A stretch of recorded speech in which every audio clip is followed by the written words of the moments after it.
ফিলিস্তিনের মাটিতে এমন একটা অমূল্য রত্ন রয়েছে, এমন একটা মূল্যবান জিনিস রয়েছে যার নাম হলো মসজিদে আকসা। আর এই মসজিদে আকসা কি জিনিস জানেন? এই মসজিদে আকসা হলো এই মুসলমানদের প্রথম কাবা, প্রথম কিবলা হলো মসজিদে আকসা।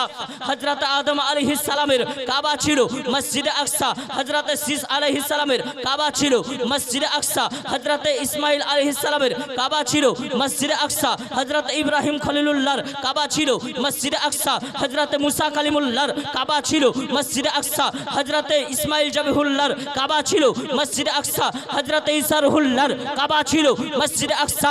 আমাদের নবী পাক সাল্লাল্লাহু তাআলা আলাইহি ওয়াসাল্লামের মক্কি জিন্দেগিতে কাবা ছিল মসজিদে আকসা। এমন কি মদিনায় যাওয়ার পরে আমার নবী পাক 17 মাস যাবত পর্যন্ত মসজিদে আকসার দিকে মুখ করে নামাজ আদায় করেছে।